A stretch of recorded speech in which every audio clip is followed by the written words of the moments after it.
everyone, welcome to Reading with Even. Let's get on with the bookish video.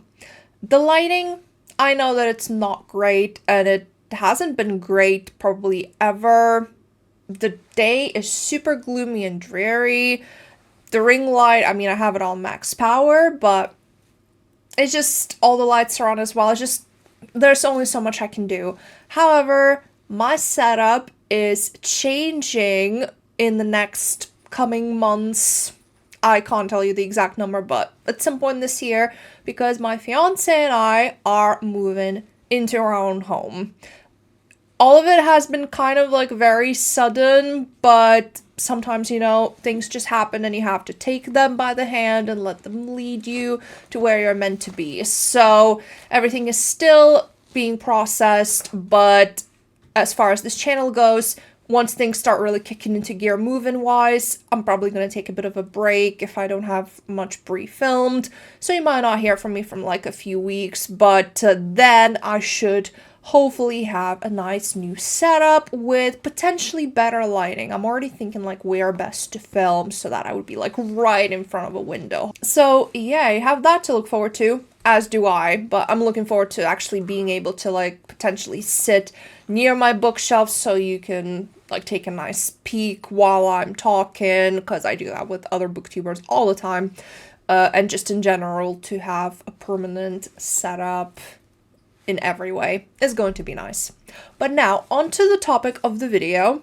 We are diving into Eliza Clark's catalog, where as usual with these videos I will just give you a little bit of context as to who she is as an author, and then I will walk you through her works, and at the end I will rank them in my order of preference. Eliza Clark has quickly become one of my favorite authors of probably all time. She writes litfic, so even though she delves into very different stories each time she publishes a book, she is still classified as a litfic author. So that's one thing you should know about her. She is British, so her books are always really drenched in British culture, British slang. It's set in Britain towns, and there's lots of that to go about. So if you are from Britain, you will definitely recognize things in your life, and if you're an American or like any other, like if you live anywhere else in the world, you're probably going to be like, is this really what it's like? And as someone who's lived in Britain for nearly a decade now, more or less it's accurate. She likes to explore very complicated and not always likable protagonists in real life situations where it's kind of like minimal plot, all vibes sort of thing. And she really likes to explore different layers of trauma, different layers of character, just them being flawed humans. And as I said, not much necessarily happens in her stories, as is with most litfic, because it is character over plot. But things do still happen, and it is quite messed up in a way that a lot of horror isn't, because it's so prevalent to real life. So yeah, I do think that since she's quite a new author, it will make more sense for me to walk you through her works and then talk about what I think she expresses in her stories as we go. So yeah, let's begin. Eliza Clark has been active since 2020 as an author, and her first published work, and arguably I would make an assumption that it's her most liked and most well known, and it's the one that pops up in all the female rage or weird girl litfic lists and videos from other booktubers, bookstagrammers, and that is Boy Parts. It is 297 pages long, at least this edition, so it is not too long, I would say, in terms of litfic. It follows Irina, who is working at a bar as her day job, but she also works as this freelance self-employed photographer who scouts unconventionally attractive men and takes pictures of them. but it's not quite as it seems as it's revealed as the book goes on, that she makes them do quite degrading things, I should say, and it only increases in the weirdness.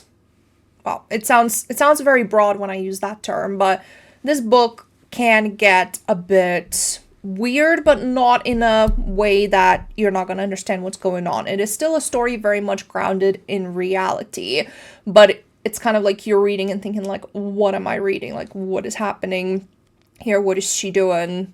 Like, how's she gonna explain this, you know? So also something that I should mention is that this book is compared to American Psycho a lot, and I'm still not spoiling the plot of these books, even though this is a deep dive, just in case you're interested in this author, but you haven't read these books and you just want to see what she's telling with her stories without knowing the ending. So I won't say what happens, but I do think that comparison is hard to talk about without spoiling those points. I will say that if you're looking for female American Psycho, this is not quite the book, because I don't think that comparison is 100% accurate. And if anything, it takes away from this story and what this story is trying to represent, because American Psycho has its own lessons and its own commentary on like consumerism and on vanity of people and transactional relationships where nothing really matters that much. So yeah, it's definitely, it has its place, but it's not what this story is. However, I can see that there are some aspects of the rage and kind of like, did I do this or am I just tripping sort of thing. I do see that aspect of American Psycho that people compare to where this book is concerned. And I just thought that it's worth mentioning now before we dive into the story. So Irina as a character, she is definitely very flawed and very sometimes insufferable as a person. However, that's definitely just the top layer of her, because she is also a very traumatized and very insecure and very damaged woman who is just looking for genuine connection with someone. Because something that struck me as reading is that she has no support system in her life whatsoever. Her parents are just, her dad's like this enabling jerk who, he doesn't really care about what her mother says to Irina as long as he gets to keep the peace. And her mother is a nasty piece of work where she just belittles her, like comments on how she looks like, what she's eating, about her job, about her friends, about everything. And there's this constant, she lets her mom back into her life, like to like go out for food or do this and that, and then she just ends up hating herself more every single time that they interact in the story. So her parents are no source of support. Then she also has this friend called Flo, where, well, it is very, how do I describe it without sounding like, it's kind of homoerotically charged from a certain ways that, or at least how I interpret, is that Flo is kind of in love with Irina, and they had like a little thing when they were in uni, and it never went anywhere, and now they're stuck in this sort of like a bit of a toxic cycle where it seems like Irina is the toxic friend, but in reality Flo seems to be just as toxic, if not more, because she's airing Irina's dirty laundry and like her mental health issues and her life, sort of just everything, to her random internet followers on her blog. Like, she literally doesn't even post about herself on that blog. She posts about Irina and her life, which I find really disrespectful. And if I found that a friend did that about me, that they were just posting crap about my life to random people on the internet, I would be fuming. And there's also Flo's boyfriend, who despises Irina because of the influence that Irina has on Flo. But then it is a very push and pull cycle. Like, don't get me wrong, Irina is a bitch, and she definitely uses the fact that Flo still has these sort of like weird unresolved feelings for her to her advantage. But it's also the fact that when push comes to shove with certain things that happen in the story, Irina doesn't really have a friend in Flo. She just doesn't, there's nothing really there of any substance. And as far as men in her life go, well, she doesn't really have that either. The one guy who gets close is the guy that's referred to in the synopsis as a shy young man from her local supermarket, and I'm pretty sure that his name was Elliot. Correct me if I'm wrong. To be fair, I could just open the book, right? That would make sense. Okay, so I am correcting myself. His name is Eddie, not Elliot. Don't know why I thought, to be fair. Similar names, so, I'm gonna give myself a pass on that one, but it's a good thing I checked, or I would have referred to him by the wrong name the whole time. So yeah, Eddie is this guy who works in a local supermarket, and he observes her buying these, well, I wouldn't really call it food. That's another thing that Irina does, is like a form of sort of self-neglect and self-punishment and hatred, is that she literally just eats vegetables and like a bit of tuna and like olives and just drinks lots of wine. So basically, like, she doesn't eat, well, what is real food, but like, she doesn't eat food that will provide her proper sustenance. She just eats to barely survive, like just enough calories to not like pass out in the street, basically. So I don't know where that would fall under eating disorder bracket, but it definitely falls somewhere, like severe calorie restriction, not even to be like fully, not just to be skinny, but also to like punish yourself.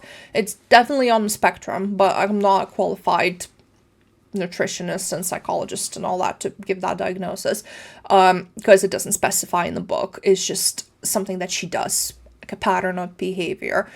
So he notices that she's buying all this stuff, and he comments on it, and then she wants to recruit him to be one of her photo people, which is actually, it is kind of a huge point of the story, because she talks about these men that she photographed. They're kind of like in chapters, and that's how we see the story unfold. So the story actually starts with her being punched in the face by, I believe, a mother of one of the guys, because he is a minor. He didn't look like one. So she gets punched for it, and because she was attacked while she was working at a bar, she gets to go on fully paid leave for like 6 weeks. And then she also gets offered to exhibit her photos in this like big fancy London exhibit or whatever. So that is actually like a part of the story, why she does it, and she goes through like her portfolio and all that. It's a huge part of her personality, and also it is a tool for the messy, kind of like, I wouldn't call it a horror per se, but like sort of like transgressive, like fucked up parts of the story. Like, I was trying not to swear, but I can't think of any other way to describe it, because as the book slowly goes, just showing us her character, like about her day and all that, then things start happening, like those American Psycho-esque things that I mentioned earlier on. Then things start happening, and it's all through those like photographing adventures, so to speak. And then there are a few scenes that really show stuff that she's done, and then again, like American Psycho-esque, that's where the comparison comes from. There's certain questions of how much of a reliable narrator she really is, and how much of this story actually happened the way that she's shown, because we also have these moments that show us something completely different, and then we're thinking, what the hell? So there's definitely that little bit of what is going on. But something that I will give with the comparison to American Psycho, how they kind of could be considered like at least distant cousin novels, is that ultimately, whether or not Irina has done things that she thinks she's done in the story is not so relevant, because the things that she is doing is yet again another form of self-hatred and self-trauma and self-neglect, like traumatizing yourself because of all the internalized trauma that she experienced in her life. Because that's a difference from American Psycho. As far as I remember, Patrick doesn't exactly have any trauma, or at least none that we know of, whilst Irina, she is a woman who went through so much throughout her life. We get like glimpses of it, and her behavior and treatment that she receives from other people. She has no one really in her corner, and she doesn't really have any way to let her emotions be like, to let out her emotions in a healthy way. And that is what makes her act out in the things that she does, that I'm still not going to mention. But ultimately, she realizes that all this behavior, all this cry for attention, not in a demeaning way, but like she is crying for someone to notice what she's going through and how she's suffering inside. And how Patrick Bateman wants his just desserts for stuff that he's doing in his book. Irina wants to be held accountable for things she does, because at least that means that someone would actually notice what she's doing and notice her, and not just how hot she looks in this new dress, or how sexy she looks while she's dancing, or whatever else. Or, you know, what she can provide for some friend who wants to like be with her, but she doesn't have those feelings. You get my point. She wants for someone to actually notice her, even if it is in a bad way. Like, oh, look what you've done, sort of thing. And I will try to say without spoiling the end of the book, but it is there's no big grand, twist, and no big grand, like, understanding of, like, epiphany from anyone. It's just, she does this, and, she keeps doing it, and, there's no, reprieve in that sense. And it's all very, like, the ending is kind of, like, I would say, it's not super open-ended, but it definitely leaves room for interpretation as to how this could go further for her. But yeah, I definitely think that, objectively speaking, I would say that this is her best book, and it perfectly captures her style of writing, her style of storytelling, and what she's trying to say through her characters. That being said, we still have 2 books to discuss, and I ranked all 3 of them 5 stars.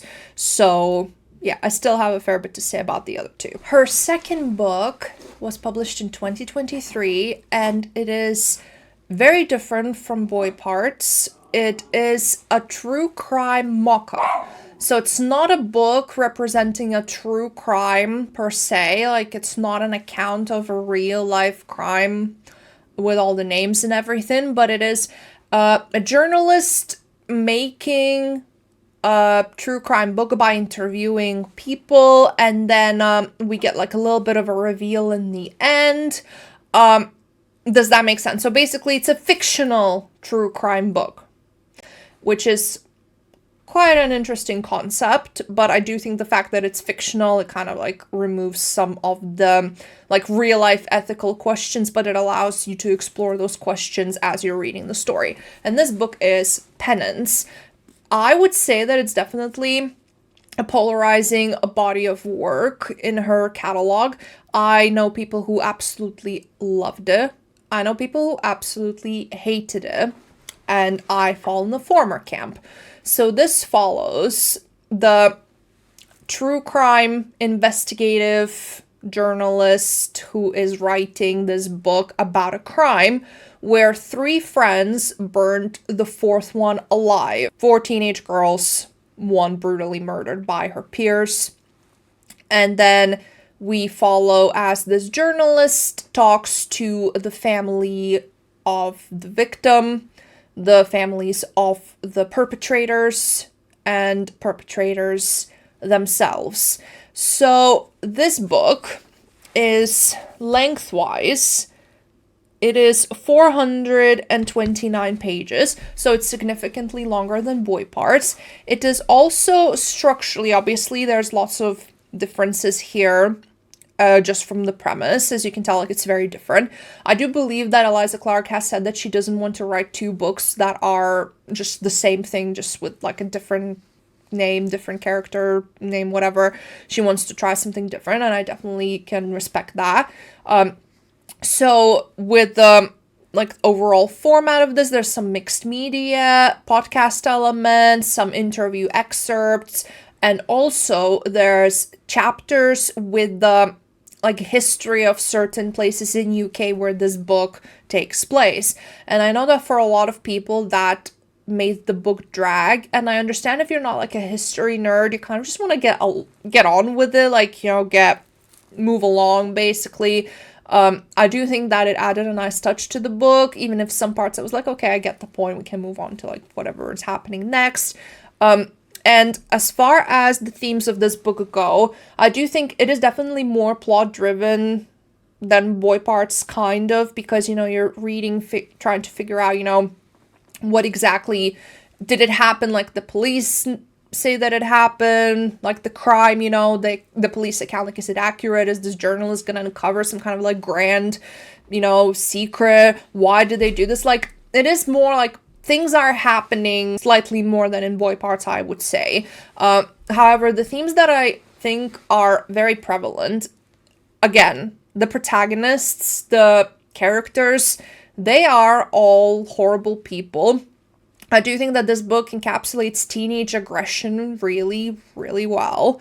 It does the whole peer pressure and shunning and ostracizing and bullying. It captures that so vividly that I actually felt triggered at points reading it. I just think that it's very... Unfortunately, yes, it is slightly embellished for the sake of, obviously, it is fiction, it is dramatized, but a lot of it, a lot of behavior that's presented of these teenage girls, a lot of it I found so true to life at some points, kind of to the word, basically, from stuff that I've seen or experienced in my school. As I was growing up. It is definitely a book that showcases what can happen if teenage girls, if these girls turning into young women, if they can't express their negative emotions in a healthy way, and how that manifests into them just being these little monsters to each other. And what I really appreciated was the whole subject of, you know, what is the perfect victim? Because in true crime, we still have this thing called the perfect victim stereotype, where even subconsciously, if we hear that someone who was found murdered or someone who's gone missing, if we hear things about their life that sound complicated, or, you know, that paint them in the not so flattering light, then, and for a lot of us, there's like that subconscious part thinking, well, did they deserve it then?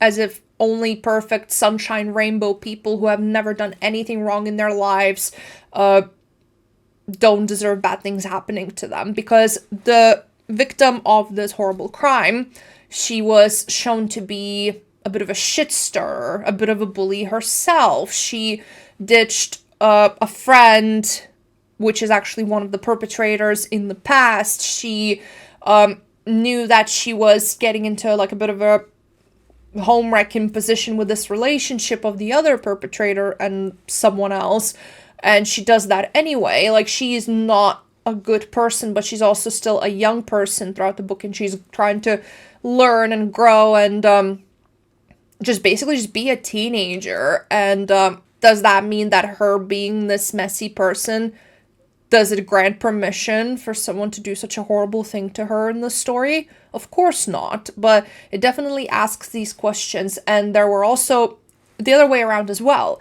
There were also passages of the perpetrators and things that they experienced, the bullying and ostracizing by other girls in their school, lots of things that makes you sympathize with them, but at the same time, does that excuse them from doing such from committing such horrible crimes?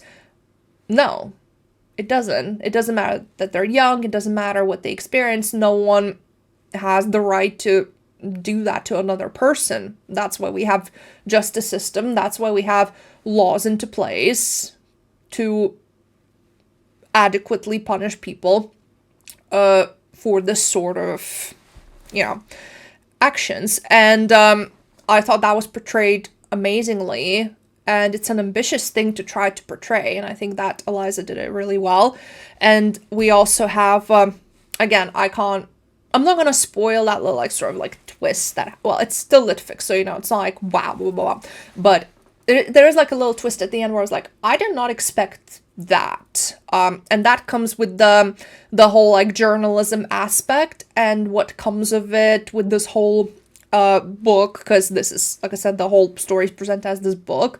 But what I will say is that I think that as a whole, with a twist and with how the book's formatted, it kind of in a tongue-in-cheek but still respectful way pokes fun at the true crime investigative, the whole shebang, and how it can be disrespectful and how certain things can be skewed to provide entertainment factor, and how in general it is completely wrong and messed up to think of true crime as entertainment, because these are people's lives we're talking about, and it's not something to make fun of, oh my god, I am gonna make a snack and have a nice little time watching this case documentary about some woman who was brutally murdered.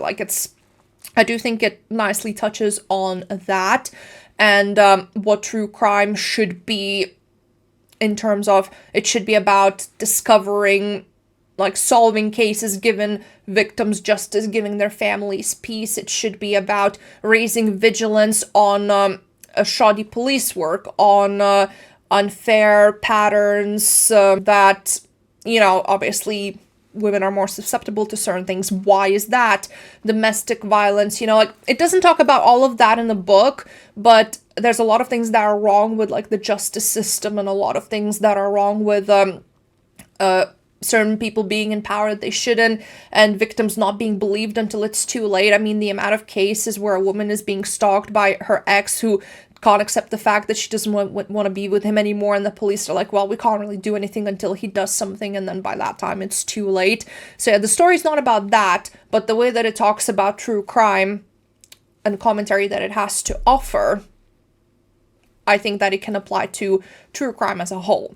So yeah, I think that it is definitely, I wouldn't say, again, I personally think that Boy Parts is objectively just more who Eliza is, but at the same time, I think she's still finding her niche as a writer, or is trying not to put herself into one. So I do think overall, just from writing perspective, this seems definitely a more difficult book to write, both with the format and the mixed media aspects slightly, and just the subject matter. I do think that it's more skillful, and I can understand why it took her, well, if we're assuming that she started writing it after Boy Parts, why it took her 3 years to write, or if she wrote it for even longer period of time. But you get what I mean. It is a skillful piece of work that required a lot of effort, and it required research, so I can definitely appreciate it. And obviously I also understand why people wouldn't like it, as they provided their reasonings, or even if they just didn't vibe with it. I can understand. It is definitely a polarizing thing that you have to be you have to be passionate about it to to like this book. I think you have to feel the true crime angle, you have to like feel the whole teenage girl dynamic angle. Like, it's about those things very specifically. So if you don't like reading about teenage characters, for example, you're probably not gonna like this. So yeah, it is definitely a brilliant piece of work in my opinion, and I personally think that it would probably make like a really good book club pick as well, because there's a lot of room for discussion, but again, it's not a subject matter for everyone. And her last book so far that was published last year in November, I have actually made a video about this book, ranking the short stories in the collection, so I won't repeat myself here, and I will give you just like an overall summary of what I think this represents, which is a little difficult considering short stories, you know, they're like, they have some kind of a unifying factor, but they're still like stories among themselves, and I don't want to spoil them, which is why it was a bit difficult to try to rank them in that video. But I will still just say how I think it adds to her catalog, and that is she's always hungry. And again, some people I know loved it, some people absolutely despised it. I had a really good time buddy reading it with Chris from Reading with Meg's Discord, because I was loving it, he was hating it. It was a good time. So yeah, this is, again, short story collection with 11 stories, and it is 221 pages overall. So just to give you an idea, some stories are literally like 15 pages, some stories are like 30 pages, I think one's like 40. So yeah, it's not the case of, you know, how Stephen King writes like short stories and then there's still like 100 pages each. They're short. And the theme of these is a hunger for love, hunger for beauty, hunger for like to be shamed. Like, there's a story with like a bit of King going on. Hunger for knowledge, for power. So something that people noted is that she dives into a bit of a speculative angle with this book, because good half of the 11 stories are some kind of like speculative sci-fi set in all like different planets, or featuring some kind of like a spaceship situation, which is definitely out of her comfort zone. And I still give this book 5 stars, but she does have a knack for some engrossing imagery, and I do think that really qualified for being able to write such stories. However, I do think that as far as not that every story, you know, needs some kind of like a super big message, or, you know, to have some kind of like super big commentary, but that's a whole other topic. But I do think that she chose to put like descriptions and imagery in some of the stories rather than finding something unique to say with those stories, if that makes sense. But I do think that this was a passion project for her, because it kind of reads like one. It's something that she wanted to put out, something that she wanted to try, and she did it. And I still personally think it's great, but I understand why it's not for some people. Again, especially if you don't like speculative or sci-fi, which I don't. That with like full-on romance, they're both my bottom 2 genres, but I still really enjoyed it, although the full-on speculative stories are definitely like in the bottom half for me, I think, when it comes to ranking. There is one story that's kind of like post-apocalyptic-ish, and then there's like a story kind of like Handmaid's Tale reversed, where you have like a little bit of a folk horror even going on there. Then you have a couple of like boy parts-esque stories, and then you just have like a couple that are set in like not sci-fi, but they're just a bit weird. And then you have one story that really actually 2 stories kind of remind me of The Substance, which I watched only last month, or even like beginning of this month at the time of filming, and I can see where all the hype is, why it's so hyped even. So yeah, it's like a little bit of everything, and I had to kind of like think, how do they connect with each other? And I do think that's a short story collection. It can be a little disjointed, which again if someone really likes reading full-on cohesive collections, I can understand why it would be off-putting to them. But as someone, I literally only read like 5 short story collections in my life so far. Like, I'm not a massive short story girly, but I am kind of like finding my niche with them. So yeah, I still really enjoy this one, and it really worked for me for the most part, but I understand why it's a polarizing piece of work.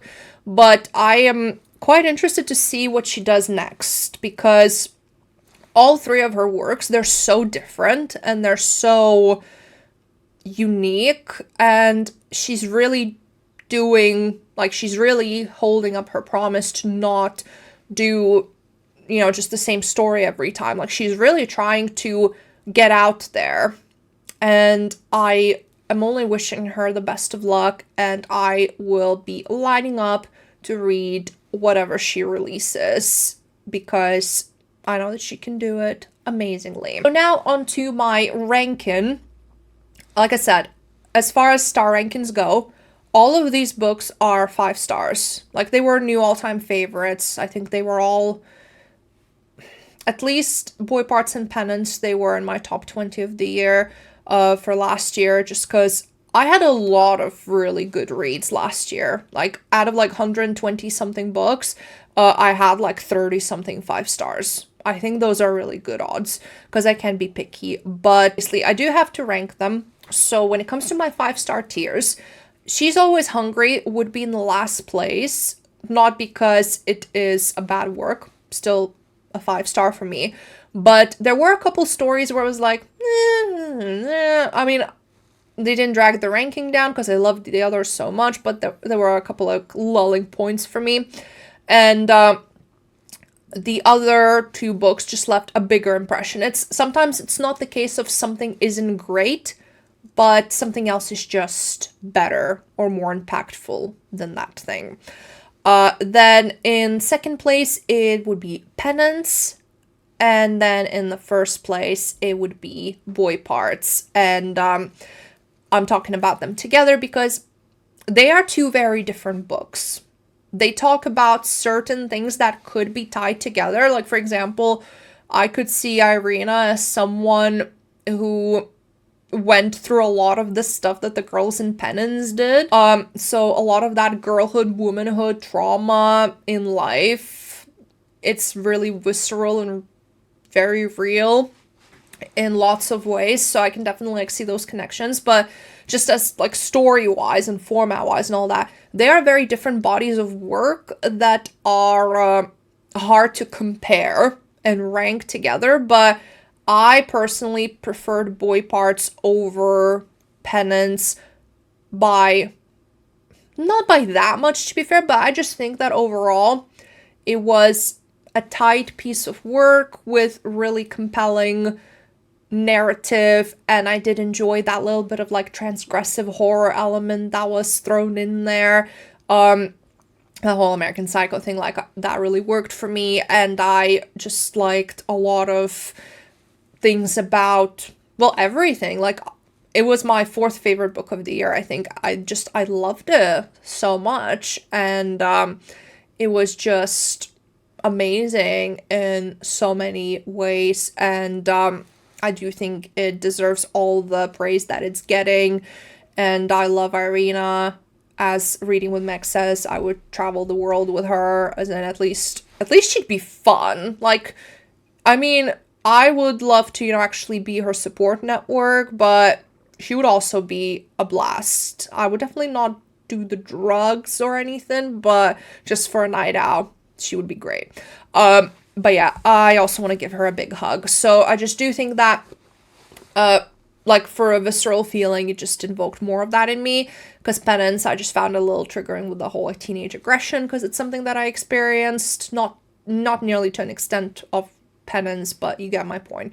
I mean, being a teenage girl is hell, which I'm sure that all teenage girls would agree with. So, yeah, basically that is my ranking of these books. I'm really, really looking forward to her next stuff. And I didn't think I would be making an author deep dive ranking this soon, but when I happen to read authors who don't have that many, I think it's a good way to keep the series going while I get big backlogs and sort them out, basically. So yeah, I do have a feeling of who's going to be my next one, which is also an author with less to offer, like, quantity wise, and I'm working on quite a few. I have Shari Lapina, Lisa Jewell, Riley Sager, Grady Hendrix, Melissa Broder. Like, I have just to name a few, like, I have all of them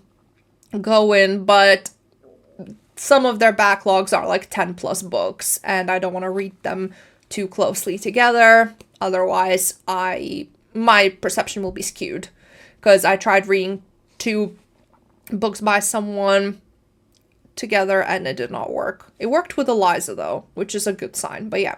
So yeah, I do hope that you enjoyed this video. Let me know what you think about her books. Let me know which one is your favorite and why. And if you're looking forward to her next work, and what would you want from her future works? Do you want more boy parts? Do you want more penance? Do you want another short story collection? Or do you just want something completely different? Do you want her to write a fantasy book? I don't know. Tell me. But I'm really looking forward to hearing your thoughts, and I hope to see you next time. Bye!